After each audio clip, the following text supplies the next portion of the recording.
Olá, meu aluno, olá, minha aluna. Eu sou o professor Marco Antônio Silva de Macedo Júnior, professor de Direito do Trabalho e Processo do Trabalho do curso Legale. Estamos hoje iniciando o nosso curso de revisão geral de processo do trabalho. Nós teremos 7 encontros. Nesses 7 encontros, faremos uma revisão geral daquilo que é importante sobre o processo do trabalho, tanto para os alunos que estão na faculdade, para os alunos que estão prestando concursos, os alunos que estão estudando para o exame da OAB e até mesmo para a reciclagem profissional dos advogados que estão atuando na área trabalhista. No encontro de hoje, estudaremos a regra de competência da Justiça do Trabalho. Vamos analisar a competência material da Justiça do Trabalho e também a competência territorial. Vamos primeiro falar dos conceitos? Professor, o que é competência material e o que é competência territorial? Então vamos lá.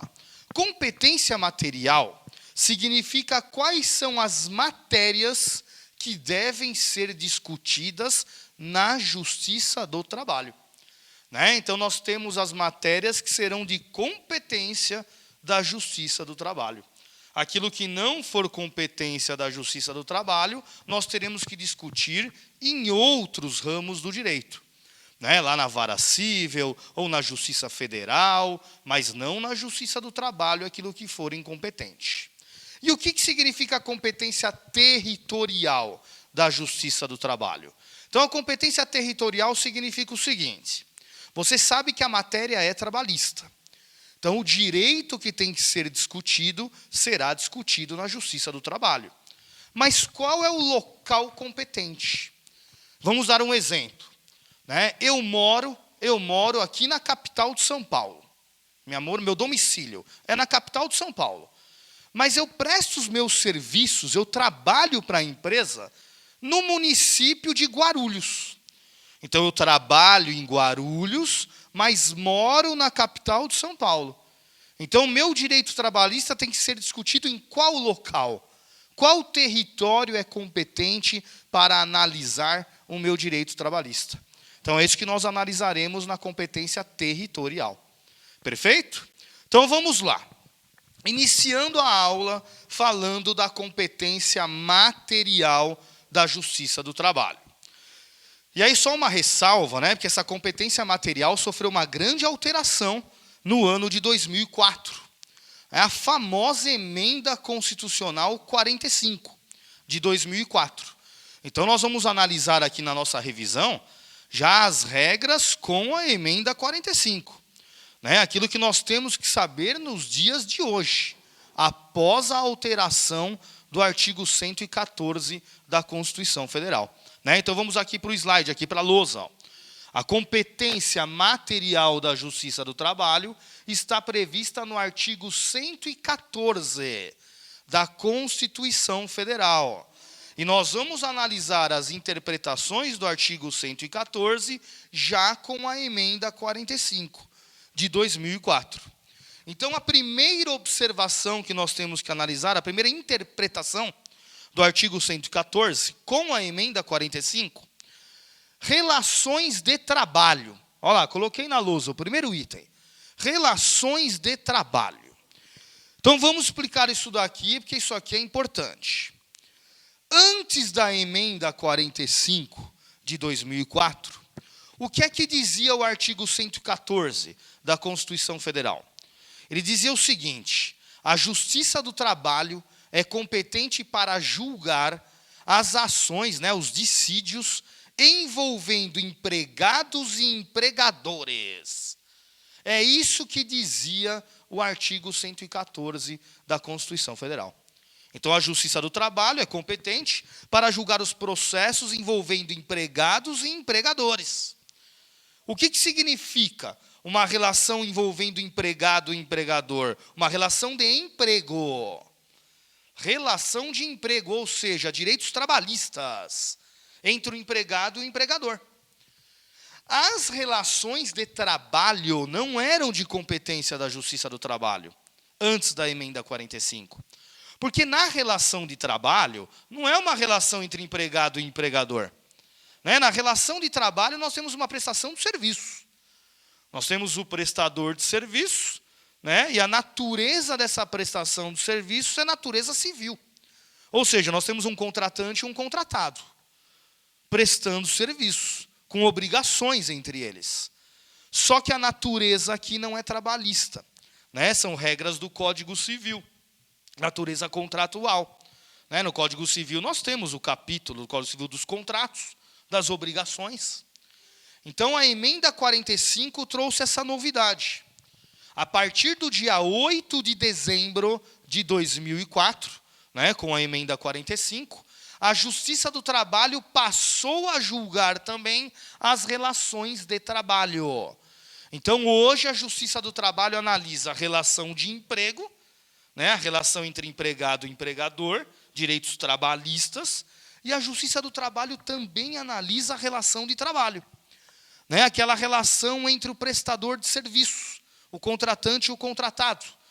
Né, regras previstas no Código Civil, os direitos não são trabalhistas, são direitos contratuais, previstos no Código Civil. Então, essas relações de trabalho vieram para a Justiça do Trabalho. Só que agora temos que tomar cuidado com duas observações. Né, nós temos uma relação de trabalho que não veio para a Justiça do Trabalho. Né? Existe uma prestação de serviço, existe o contratante e o contratado, só que a competência não é da Justiça do Trabalho. Qual é essa primeira exceção? Relação de consumo. Né? Então, aquela prestação de serviços decorrente da relação de consumo não será de competência da Justiça do Trabalho. A relação de consumo você continua discutindo lá na vara civil. Né? Até porque nós temos uma legislação específica, Código de Defesa do Consumidor, Lei 8.078, de 1990. Então, relação de consumo é uma relação de trabalho, mas não é competência da Justiça do Trabalho analisar. E qual é a segunda exceção? A segunda exceção já é mostrando a segunda interpretação na nossa lousa. Funcionários públicos. Então, quando falamos de funcionários públicos, não se esqueçam que nós temos o funcionário público regido pela CLT e nós temos o funcionário público regido pelo Estatuto. Ou seja, existe aquele funcionário público seletista e o funcionário público estatutário. Então, o que significa o funcionário público seletista? O seletista significa a relação de emprego. O seletista ele é empregado público. Né? As regras estão na CLT. Então, ele é empregado. E o órgão da administração pública é o empregador. Estamos falando de direitos trabalhistas. Agora, o estatutário não é empregado. O estatutário é um servidor público. Ou seja, o funcionário público estatutário não é uma relação de emprego que nós temos ali. É uma relação de trabalho. Não temos um contrato de natureza trabalhista, um contrato de trabalho. Nós temos aqui o quê? No funcionário público estatutário? Um contrato administrativo. Direito administrativo. Então, aí, com a emenda 45, surgiu essa discussão. Né? Se as relações de trabalho vieram para a Justiça do Trabalho, né, conforme o artigo 114, os incisos 1 e 9 da Constituição Federal, né, porque eu falei agora para vocês, antes dessa regra, que a Justiça do Trabalho passou a ter competência para julgar as relações de trabalho. Então, surgiu o entendimento que o funcionário público estatutário ele poderia agora ingressar com as suas ações na Justiça do Trabalho. Só que a regra não é essa. Né? O Supremo Tribunal Federal, deixa eu até pegar uma caneta aqui para anotarmos isso. O Supremo Tribunal Federal, vou anotar aqui, ó, o STF, julgando a ação direta de inconstitucionalidade 3395, dígito 6, o Supremo Tribunal Federal decidiu que o funcionário público estatutário, a competência para analisar os seus direitos não é da Justiça do Trabalho. Então, funcionário público estatutário é uma relação de trabalho, mas a Justiça do Trabalho não é competente para analisar esses processos, essas ações. Funcionário público estatutário tem que ingressar com as suas ações na Justiça Comum, ou na Justiça Comum do âmbito estadual, ou na Justiça Comum do âmbito federal, mas não é na Justiça do Trabalho. Então, muito cuidado com isso. Tá? Falando, então, de funcionário público, a Justiça do Trabalho é competente apenas para analisar os processos dos funcionários públicos seletistas. Os estatutários, não. Né? Decisão do Supremo Tribunal Federal. Funcionário público estatutário, competência da Justiça Comum. Vamos analisar agora a terceira interpretação do nosso quadro ali com a emenda 45. As ações envolvendo sindicatos. Então, como eu já disse para vocês, antes da emenda 45, a Justiça do Trabalho só analisava relação de trabalho. Desculpe, relação de emprego. Ou seja, processos envolvendo empregados e empregadores. Só relação de emprego antes da emenda 45. E o sindicato, então? Ele poderia propor uma ação na Justiça do Trabalho? Porque o sindicato é um ente, né? Um ente, uma pessoa jurídica, que pode ingressar com ações no Poder Judiciário. Então, vamos explicar isso daqui para ficar bem clara a regra nos dias de hoje. Antes da emenda 45, o sindicato poderia ingressar com ação na Justiça do Trabalho, mas só como substituto processual. Ou seja, para defender interesses do empregado. Para defender interesses do empregador. Né? Porque não se esqueçam que nós temos o sindicato que representa os empregados e o sindicato que representa os empregadores. Né? Nós temos o sindicato da categoria profissional e o sindicato da categoria econômica. Sindicato dos empregados e o sindicato patronal. Então, o sindicato tinha legitimidade para ingressar com uma ação na Justiça do Trabalho antes da emenda 45, somente para defender os interesses dos trabalhadores e dos empregadores.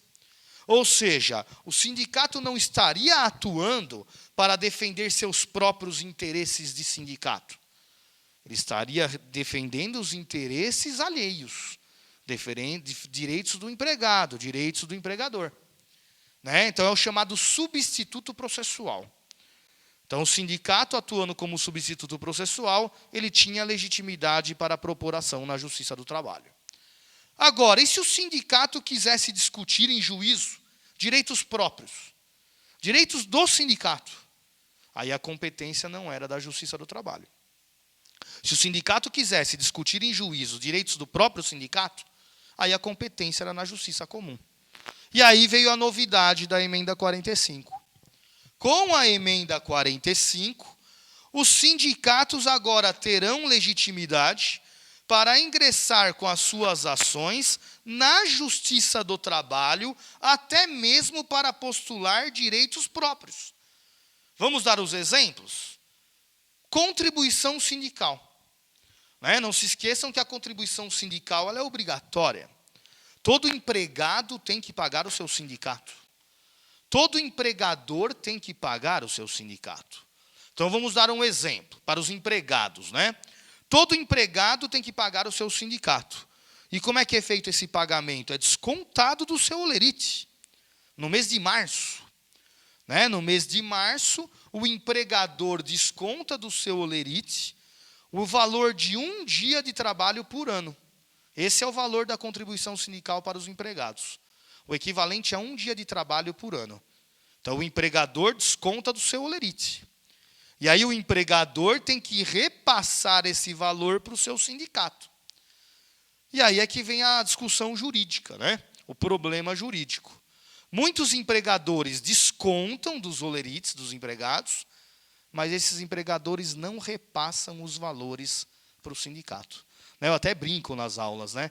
Na hora que o empregador desconta todo o dinheiro dos empregados, a contribuição sindical de cada empregado, na hora que ele vê todo aquele dinheiro na mão dele, né? A brincadeira é Senhor dos Anéis, né? My precious, é meu, é tudo meu.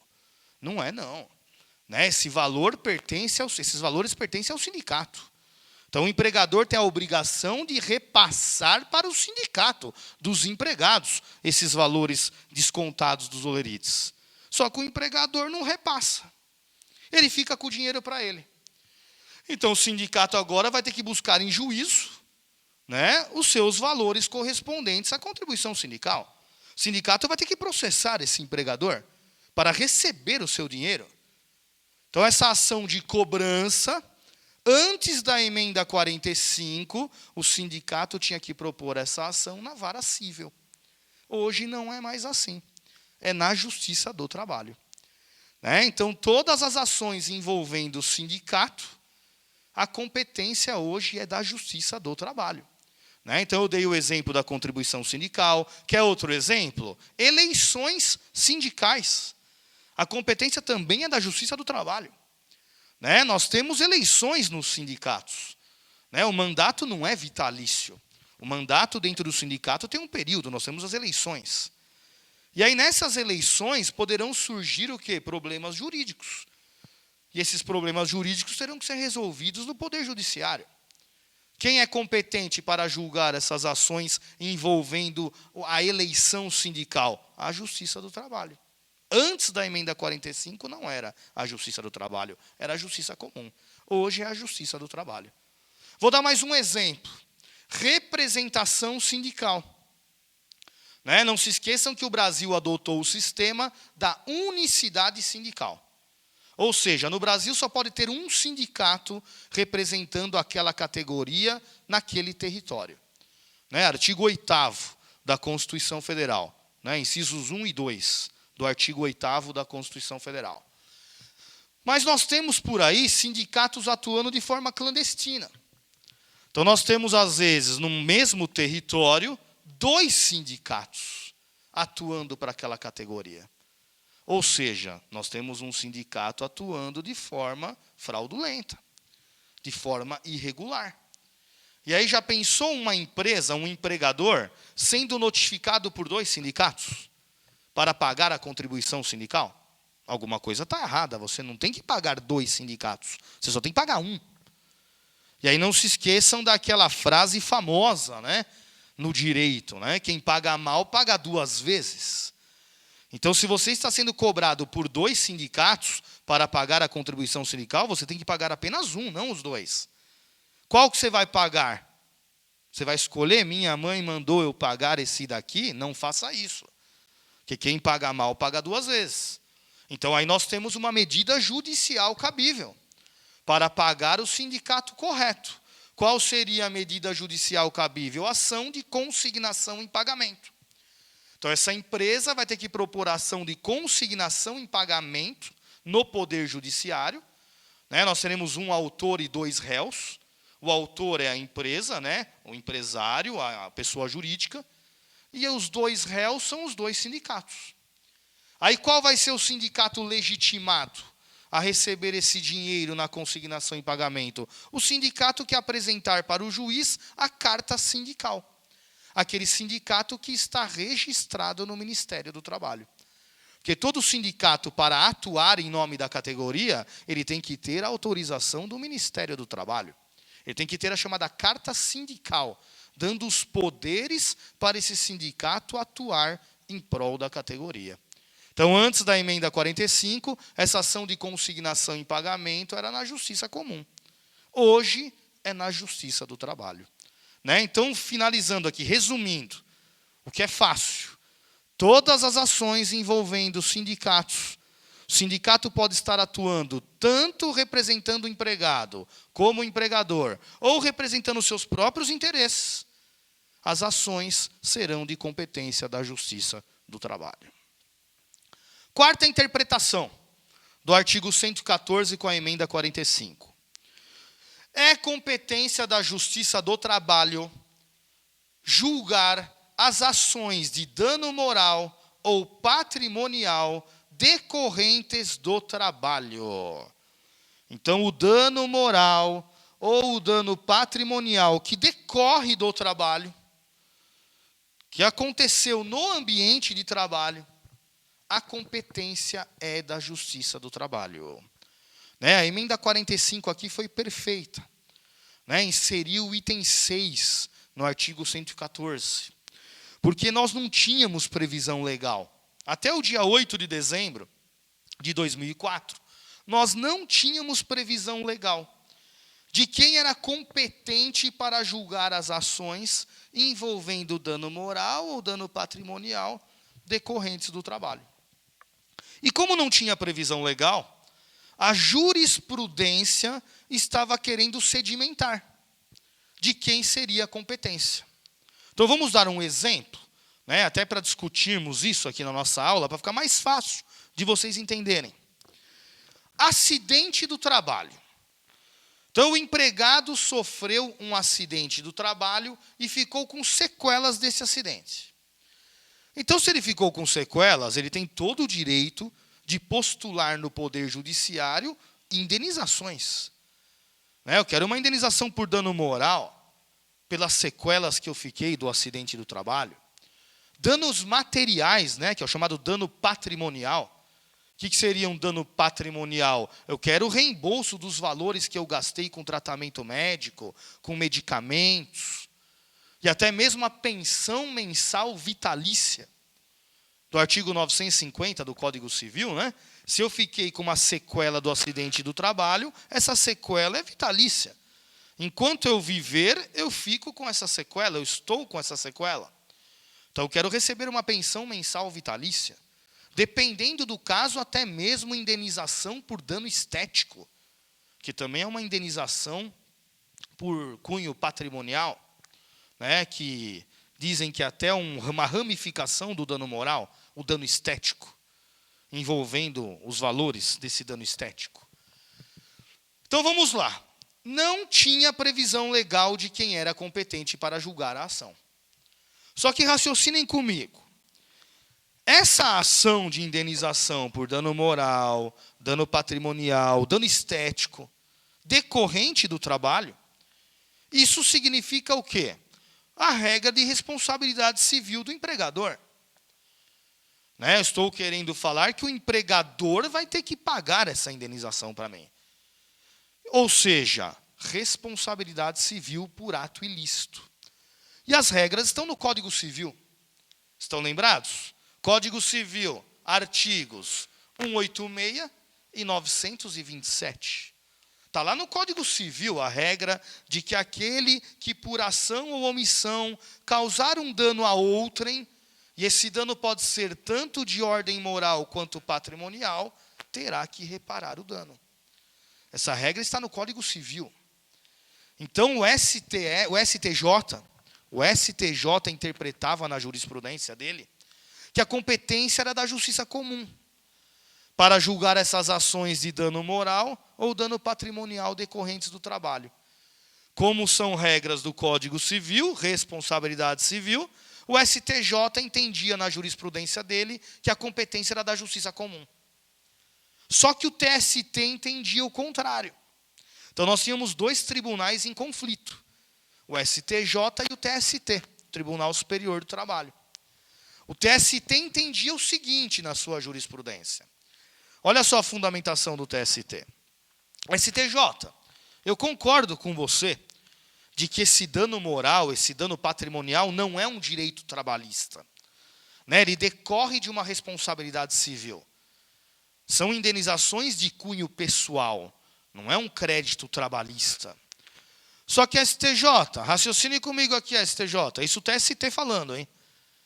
Esse acidente do trabalho, esse dano moral, esse dano patrimonial, ocorreu no trabalho. Acidente do trabalho. Foi no ambiente do trabalho que surgiu esse dano. Então, o TST entendia que a competência era da Justiça do Trabalho.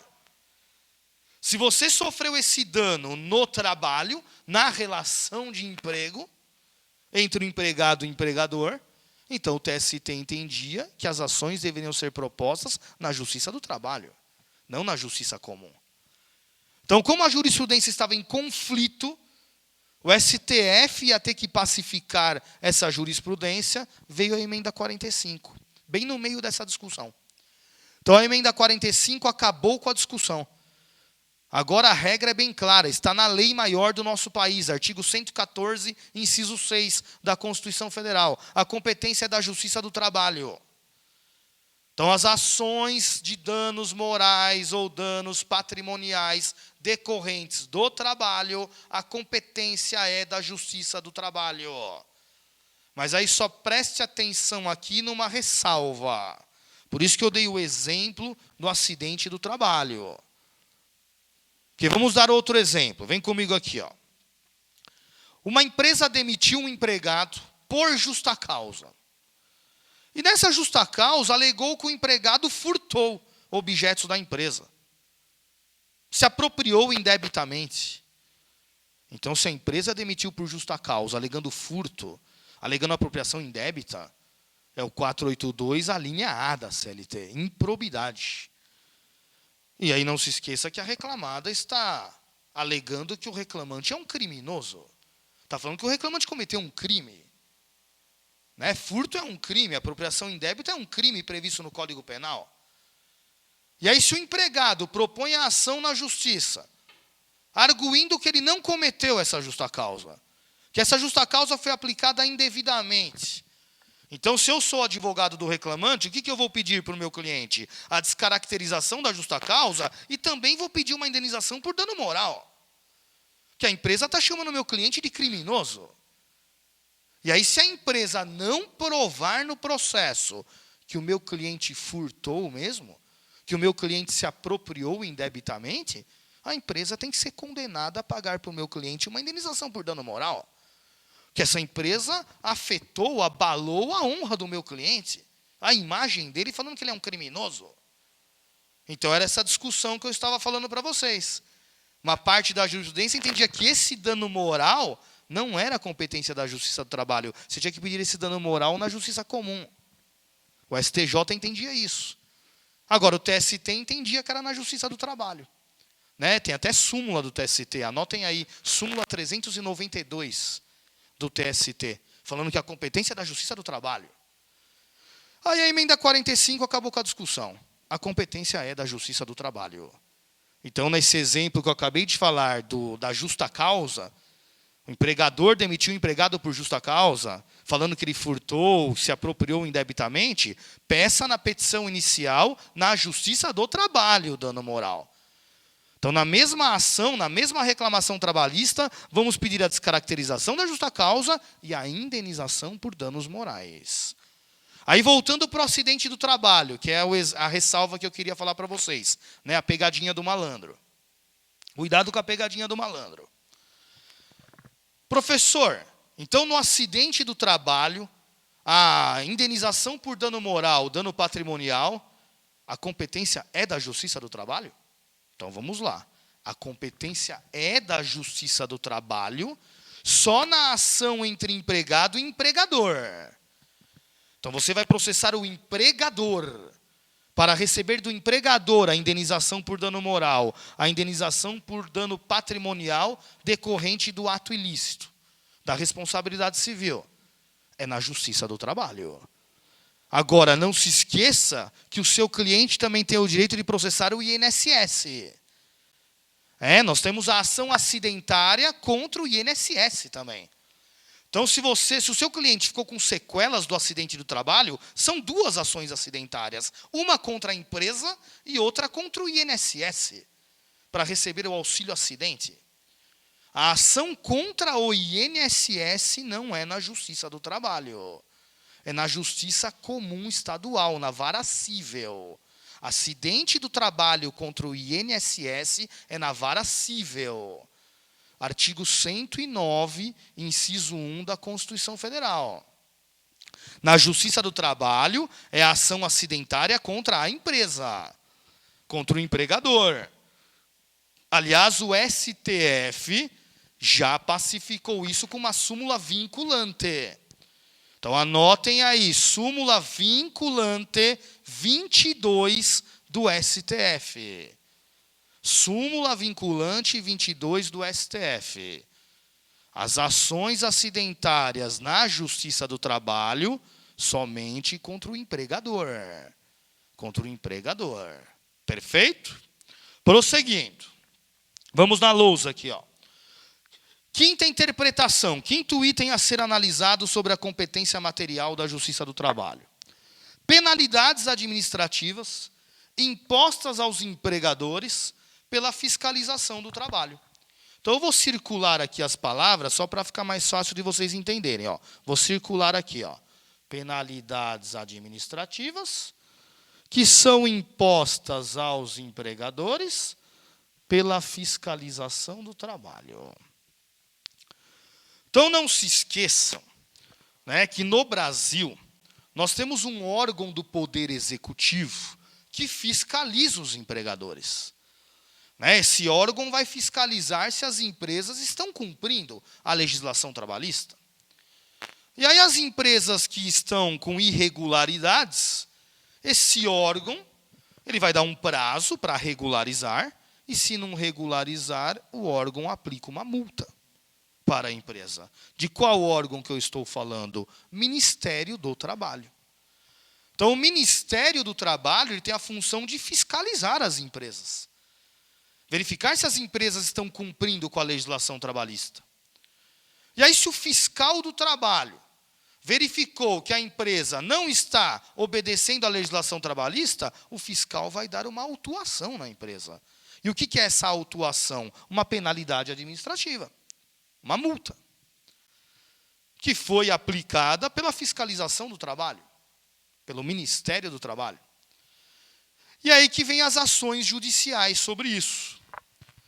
Então, se o empregador entender que aquela autuação é abusiva, é ilegal, ele pode discutir judicialmente essa penalidade que foi imposta abusivamente, ilegalmente.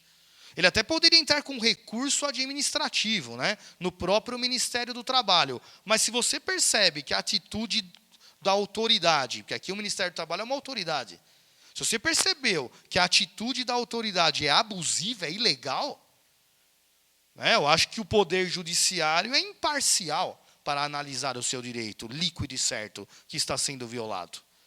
Porque no recurso administrativo, quem julga é o próprio Ministério do Trabalho.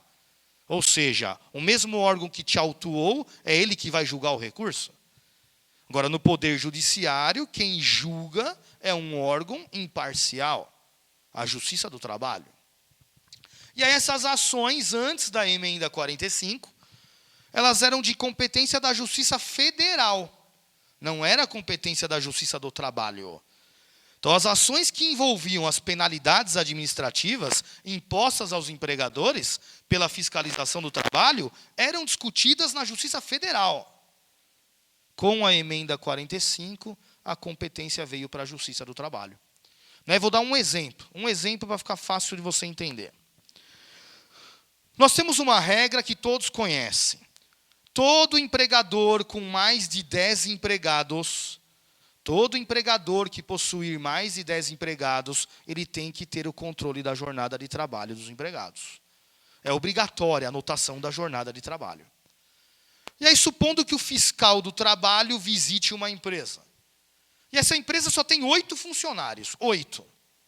Aí o fiscal do trabalho autua a empresa. Porque essa empresa não tem controle da jornada de trabalho dos seus empregados. O fiscal fala para o empresário, você não tem controle da jornada? Você tem 8 empregados trabalhando aqui, e eles não anotam a jornada num cartão de ponto, folha de ponto? Você não controla a jornada? Não, não controlo. Aí o fiscal do trabalho autua a empresa. Essa autuação é válida ou não? Não é válida. Essa autuação é ilegal. Essa autuação está violando a lei. O artigo 74 da CLT é bem claro. A empresa só é obrigada a controlar a jornada de trabalho dos empregados se ela possui mais de 10 empregados. E no exemplo que eu dei, a empresa só tinha 8 empregados. Então, essa empresa não cometeu nenhuma irregularidade administrativa. Essa empresa não está violando a legislação trabalhista. Só que o fiscal foi lá e autuou. Então, essa empresa teria que fazer o quê? Como medida mais rápida para ser analisada no Poder Judiciário? Mandado de segurança. Mandado de segurança na Justiça do Trabalho. Na vara do trabalho, esse mandado de segurança. Essa é a regra que eu acabei de explicar. Se não vai de mandado de segurança, que o mandado de segurança tem um prazo de 120 dias. Perdeu o prazo, continua discutindo na justiça com uma ação anulatória ou uma ação declaratória de nulidade. Então, as ações que envolvem penalidades administrativas impostas aos empregadores pelo fiscal do trabalho, essas ações serão de competência da Justiça do Trabalho. Sexta interpretação. Essa sexta interpretação ela é bem fácil, né? E a emenda 45 não modificou, essa regra já existia na Constituição Federal. Quando o juiz do trabalho julga o processo, prolata a sua sentença, ou o tribunal prolata o acórdão, concedendo direitos trabalhistas para o empregado, e normalmente esses direitos trabalhistas possuem natureza salarial, né? Então, se o reclamante ganhou o processo, e nesses direitos que ele ganhou, nós temos direitos de natureza salarial, qual é a obrigação do juiz? A obrigação do juiz nessa reclamação trabalhista já é cobrar das partes, tanto do reclamante quanto da reclamada, aquilo que é devido para o INSS e para o imposto de renda. Ou seja, a Justiça do Trabalho tem competência de executar de ofício, vamos no quadro aqui, ó, executar de ofício as contribuições previdenciárias e fiscais. O que significa a contribuição previdenciária? INSS. O que significa a contribuição fiscal? Imposto de renda. Então, se o reclamante processou a empresa para receber horas extras, e ele ganhou o processo, hora extra é salário. Hora extra não é indenização, hora extra tem natureza salarial. Então, sobre as horas extras que o empregado ganhar no processo, o juiz vai descontar o que é devido para o INSS e, eventualmente, aquilo que também é devido para o imposto de renda, dependendo dos valores dessas horas extras. Né? Se os valores atingem, né, aquela tabela do imposto de renda, as faixas, as alíquotas de imposto de renda. Tá? Então, é uma regra bem fácil. Se o reclamante ganhou o processo trabalhista, nesse processo ele está recebendo verbas salariais, ele vai ter que pagar o INSS e o imposto de renda sobre esses direitos que ele está recebendo. E isso é feito no próprio processo. É o próprio juiz do trabalho que faz o desconto. E cobra do empregador a parte dele também. Perfeito? Vamos agora analisar a última interpretação da competência material, para encerrarmos a competência material. Dissídio coletivo. Então, aqui a emenda 45 trouxe uma novidade. Antes da emenda 45, só quem poderia propor um dissídio coletivo na Justiça do Trabalho eram os sindicatos. Né? Só os sindicatos poderiam propor a ação coletiva, o dissídio coletivo na Justiça do Trabalho. Hoje, não é mais só o sindicato que tem legitimidade. A emenda 45 trouxe legitimidade para mais uma pessoa. Poder propor, para essa pessoa também propor o dissídio coletivo. Qual é essa pessoa? O Ministério Público do Trabalho. Então, eu abreviei aqui no quadro, ó, MPT. Ministério Público do Trabalho. Então, com a emenda 45, qual é a regra agora? Nós temos duas pessoas legitimadas para a propositura de um dissídio coletivo. Quais são essas duas pessoas? Os sindicatos e o Ministério Público do Trabalho. Mas aí só cuidado com a ressalva da Constituição Federal. Né? Essa ressalva é óbvia, é tranquila de conhecermos a regra. Olha só a ressalva. O Ministério Público do Trabalho, a partir da emenda 45 de 2004, ele tem legitimidade para propor o dissídio coletivo, mas só em uma hipótese. Qual é a única hipótese que a Constituição Federal autoriza o Ministério Público do Trabalho a propor o dissídio coletivo? Só se tivermos uma greve num serviço essencial. Né? Greve numa atividade essencial. Por isso que eu falo para vocês que a regra é óbvia. Porque qual que é a função do Ministério Público? É atuar em prol dos direitos difusos e coletivos. O Ministério Público atua em prol da sociedade, da população, não em prol de uma categoria.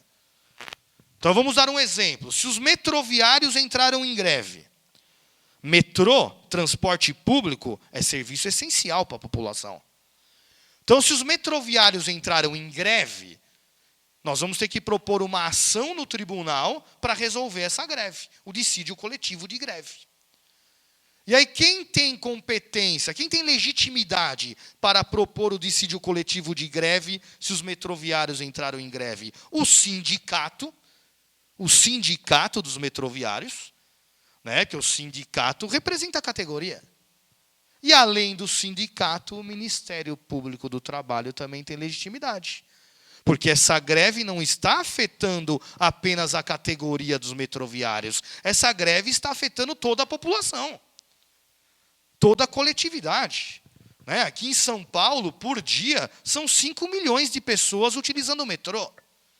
Então, essa greve não está prejudicando só a categoria dos metroviários. Essa greve está prejudicando toda a população. Porque o metrô é um serviço essencial para a população.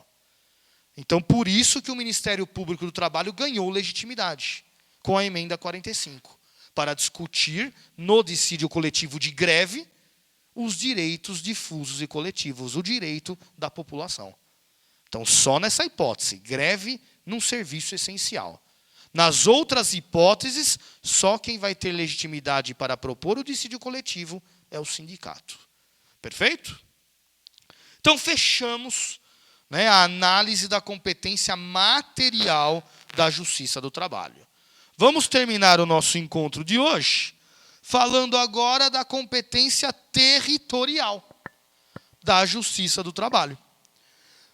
Então, como eu já disse no início, o que significa competência territorial? A matéria tem que ser analisada na Justiça do Trabalho. Mas qual é o local competente para ingressarmos com essa ação? As regras estão na CLT. Artigos 651 da CLT. Coloquei aqui no quadro. Ó. Artigo 651 da CLT. Competência territorial da Justiça do Trabalho. E aí nós temos que lembrar de quatro regras. Nós temos 4 regras envolvendo a competência territorial da Justiça do Trabalho. A primeira regra está no caput do artigo 651 da CLT. E as outras 3 regras são os parágrafos do artigo 651. Né? Porque o artigo 651 tem o caput e tem 3 parágrafos. Por isso que são 4 regras. O caput e os 3 parágrafos. A regra geral está prevista no caput. Qual é a regra geral? Toda reclamação trabalhista deve ser proposta no local da prestação de serviços. Essa é a regra do caput do artigo 651 da CLT. Então, lembra do exemplo que eu dei no comecinho aqui da aula? Eu moro aqui em São Paulo, capital, mas trabalho para a empresa em Guarulhos. Então, se essa empresa não paga os meus direitos trabalhistas, eu vou ter que processá-la na Justiça do Trabalho. Onde que eu vou ter que entrar com o processo? Aqui em São Paulo ou lá em Guarulhos? É no local do meu domicílio ou no local onde eu prestei os serviços? Então, a regra está aqui, ó, no caput do artigo 651 da CLT. A reclamação trabalhista deve ser proposta no local da prestação de serviços. Não é no local do domicílio do empregado, é no local onde você trabalhou. Então, se eu trabalhei em Guarulhos, eu tenho que propor a reclamação trabalhista em uma das varas do trabalho de Guarulhos. Não na vara do trabalho aqui da capital de São Paulo, onde eu moro.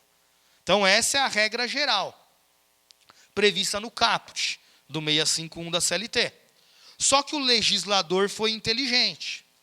Ele percebeu que em 3 hipóteses, só a regra do caput não resolveria o problema.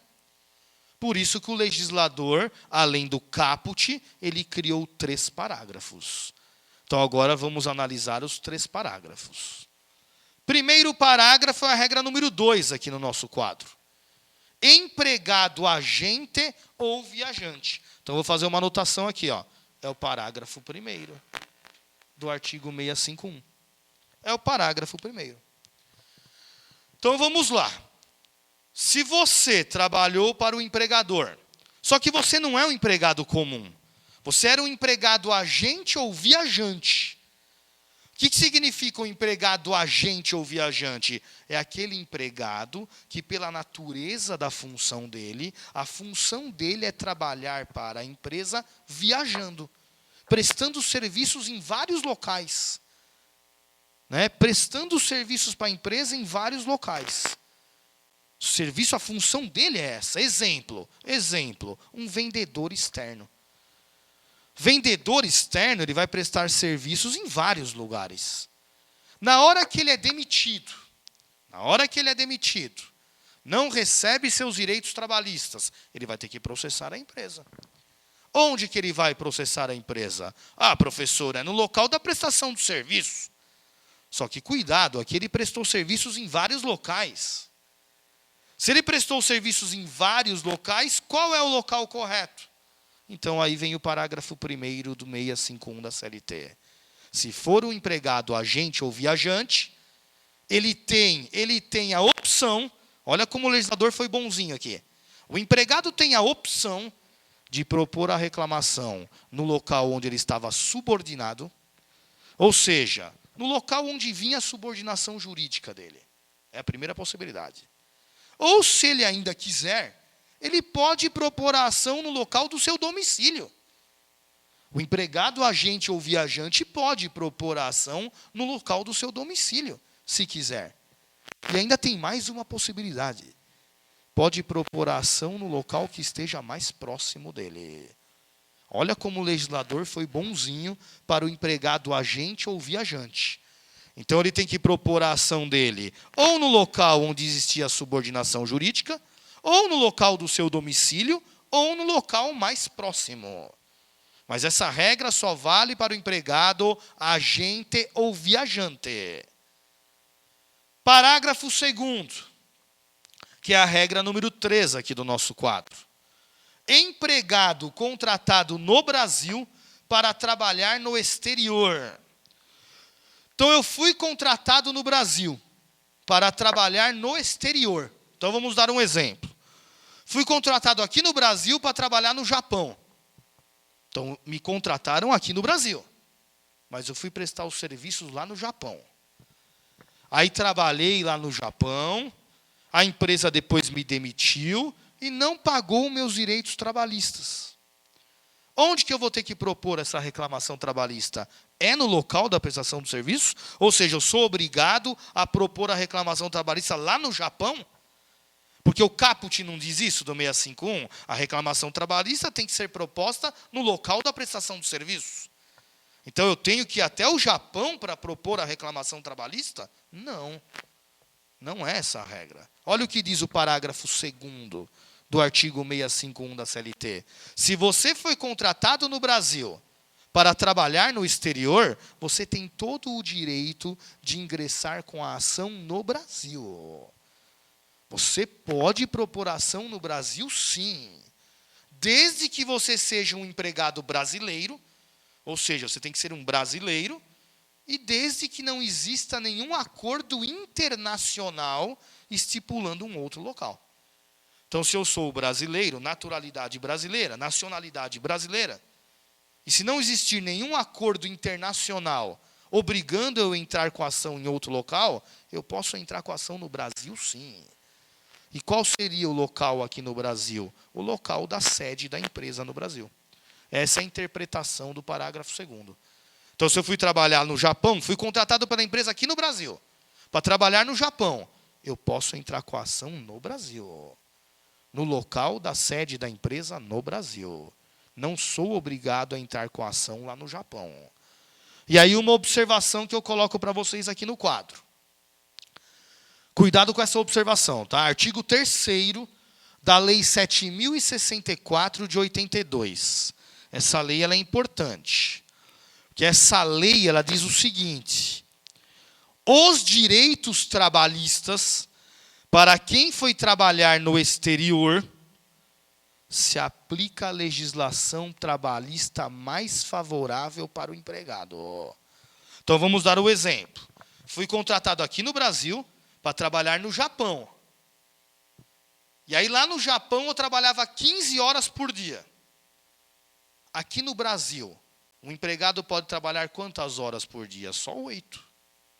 Aqui no Brasil a jornada é de apenas 8 horas por dia, por um empregado comum.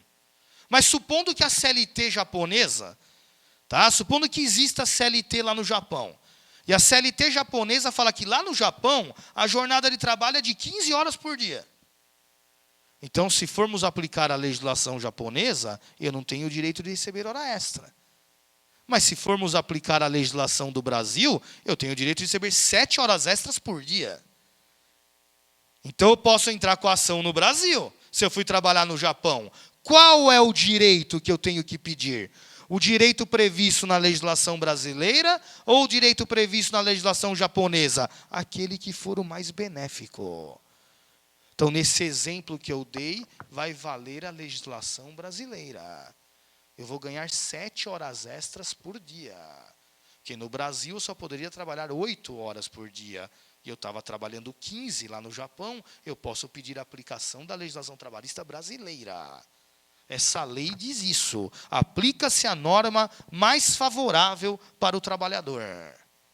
Perfeito? Regra número 4. Regra número 4 é o terceiro parágrafo do artigo 651 da CLT. A reclamação trabalhista deve ser proposta no local da prestação de serviços ou o local da contratação. Então, prestem atenção aqui para não confundirem a regra número 4 com a regra número 2. Porque na regra número 2, o empregado, agente ou viajante, ele presta serviços em vários locais. Só que na regra número 4, esse empregado não é agente ou viajante, é um empregado comum. Só que o empregado comum que também prestou serviços em vários locais. Então vamos dar um exemplo, bancário. O bancário não é agente ou viajante. Outro exemplo, professor. Professor não é agente ou viajante. Então vamos dar outro exemplo, metalúrgico. O metalúrgico não é agente ou viajante. Então vamos dar um exemplo completo para você entender a regra número 4. Fui contratado pela empresa metalúrgica aqui em São Paulo, na capital de São Paulo. Estou trabalhando para a metalúrgica aqui em São Paulo. Só que essa metalúrgica tem uma filial lá no Paraná e outra filial lá no Rio Grande do Sul. Aí eu estou trabalhando aqui em São Paulo quando eu fui contratado aqui, estou trabalhando aqui. Só que depois eu sou transferido para trabalhar na filial do Paraná. Eu sou um metalúrgico. Metalúrgico não é agente ou viajante, é um empregado fixo. Aí fiquei um tempo lá no Paraná e depois fui transferido para trabalhar para a mesma empresa, só que agora na filial do Rio Grande do Sul. Então eu trabalhei em 3 lugares. Aqui em São Paulo, Curitiba, no Paraná, e em Porto Alegre, no Rio Grande do Sul. Aí a empresa me demitiu e não pagou meus direitos trabalhistas. Vou ter que processar essa empresa. Qual é o local competente para a propositura da ação? Regra número 4. Parágrafo 3º. Vou colocar aqui, ó, parágrafo 3º. E a regra anterior é o parágrafo 2º. Ó. Então, parágrafo 3º. O empregado escolhe se ele quer propor a ação em qualquer local que ele trabalhou. Então, eu escolho. Se eu quiser entrar com a ação aqui em São Paulo, eu entro aqui em São Paulo, porque eu trabalhei aqui em São Paulo. Se eu quiser entrar com a ação em Curitiba, também posso entrar com a ação lá, porque eu trabalhei lá também.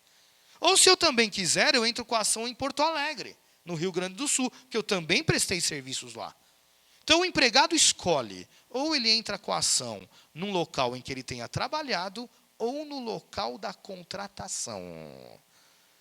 Então eu trabalhei em São Paulo, Curitiba, Paraná, Porto Alegre, Rio Grande do Sul. Se eu quiser entrar aqui em São Paulo, que foi o local da contratação, eu posso. Mas se eu também quiser entrar com a ação em Curitiba, Posso, porque eu também trabalhei lá. Se eu quiser entrar com a ação em Porto Alegre, eu também posso entrar lá. Porque eu também trabalhei lá, então eu escolho. Eu escolho ou o local da contratação ou outros locais em que eu prestei os serviços. Finalizando a aula. Foro de eleição. Muito cuidado com esse foro de eleição. O que significa o foro de eleição? É aquela cláusula que é colocada no contrato, a última cláusula, onde as partes escolhem qual é o local competente para analisar a ação judicial. Né? Sempre a última cláusula. As partes elegem a comarca de tal lugar para solucionar qualquer conflito sobre esse contrato. Então, foro de eleição são as partes que escolhem, as partes que elegem no contrato qual será o local competente para a propositura da ação. Então, aí tem que tomar cuidado. Eu coloquei as duas hipóteses aqui. Na relação de emprego, o foro de eleição é inválido, é nulo, não tem validade. O que é relação de emprego? Já falamos na aula de hoje. Relação de emprego é uma relação entre empregado e empregador.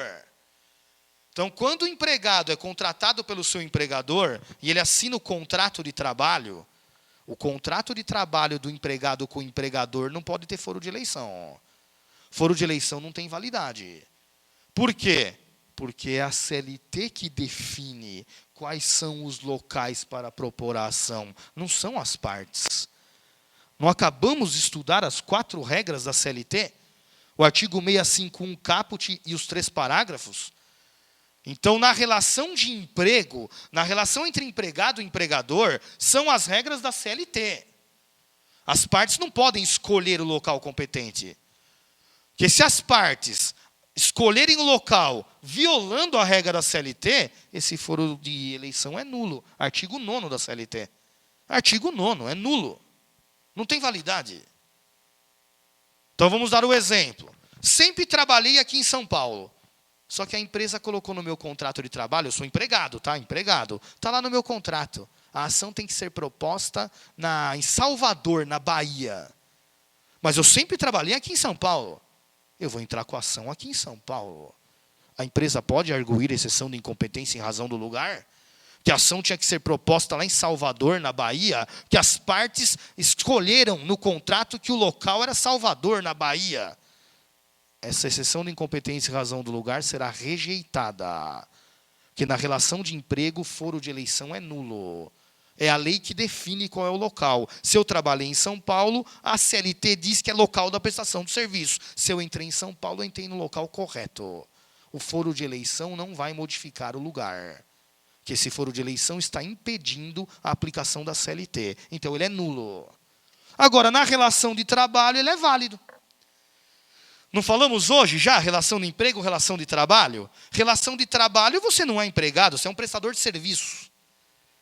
Eu sou o contratante e o outro é o contratado. Então, na relação de trabalho, como nós já falamos hoje, é uma relação entre 2 pessoas, prestação de serviços, contratante e contratado, não é empregado e empregador. São regras do Código Civil, a relação de trabalho. É um contrato de natureza civil. Então, agora as partes podem escolher o local competente. Agora, o foro de eleição é válido. Artigo 327 do Código Civil. Então, foro de eleição na relação de emprego, nulidade, é nulo. Foro de eleição na relação de trabalho, ele é válido. Código Civil. Perfeito? Terminamos a nossa aula de hoje. No próximo encontro, no nosso segundo encontro, estudaremos as regras de órgãos da Justiça do Trabalho e também estudaremos as regras de Comissão de Conciliação Prévia, a chamada CCP, no nosso segundo encontro. Perfeito? Um grande abraço do professor Marco. Até o nosso próximo encontro. E eu sou o Legale. E você?